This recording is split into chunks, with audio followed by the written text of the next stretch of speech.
মা ও বাবার নিঃস্বার্থ ভালোবাসা। এক গ্রামে এক কুয়ো ছিল। গ্রামের লোকজন যখনই জল তোলার জন্য তাতে বালতি ফেলতো, প্রতিবারই খালি বালতি দড়ি উঠে আসতো। এমন অদ্ভুত কাণ্ড বারবার ঘটায় গ্রামে ছড়িয়ে পড়ল যে কুয়োটা ভুতুড়ে, এখানে ভয়ঙ্কর একটা ভূত বাস করে।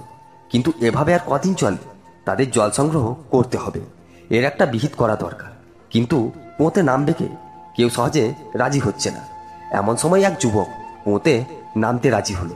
সে বলল, আমি কুয়োতে নামবো, আমার কোমরে দড়ি বেঁধে নামিয়ে দেবেন। তবে শর্ত হলো, দড়ির অপর প্রান্তে অবশ্যই আপনাদের সাথে আমার মা বাবাকেও থাকতে হবে। গ্রামের লোকজন তার শর্ত শুনে বেশ আশ্চর্য হলো।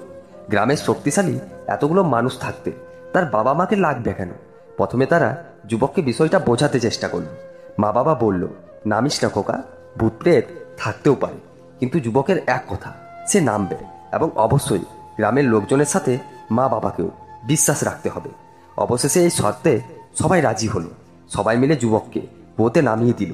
ভিতরে গিয়ে সে দেখল কুয়োর মধ্যে একটি বাঁদর পাশে গজিয়ে ওঠা গাছপালাতে ঝুলে আছে। এই শয়তান বানরটি দড়ি খুলে বালতি রেখে দিত। যুবক বানরটিকে ধরে কাঁধে বসিয়ে দড়ি টানার নির্দেশ দিল। বানরটি ছিল যুবকের কাঁধে, এজন্য স্বাভাবিকভাবে সর্বপ্রথম কুয়োর মধ্যে আবছা আলোয় ভূতের মতো মনে হলো তার চেহারা। হঠাৎ করে ভূত দর্শন চেহারা দেখে সবাই মনে করলো ভূতটা উঠে আসছে, তাই দড়ি ফেলে সবাই পালালো। কিন্তু দুজন দড়ি ছাড়ল না।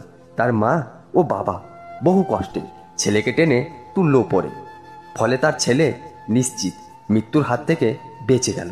তখন সবাই বুঝতে পারল কেন সে মা বাবাকে দড়ি ধরার শর্ত দিয়েছিল। কারণ পৃথিবীতে সবাই বিপদের সময় দূরে সরে গেলেও মা বাবা সরবে না। গল্পটি ভালো লাগলে একটি লাইক দেবেন এবং এই ধরনের আরও গল্প শুনতে চাইলে আজই আমাদের এই চ্যানেলটিকে সাবস্ক্রাইব করে নোটিফিকেশন অন করে দেবেন। সুস্থ থাকবেন, ভালো থাকবেন, ধন্যবাদ।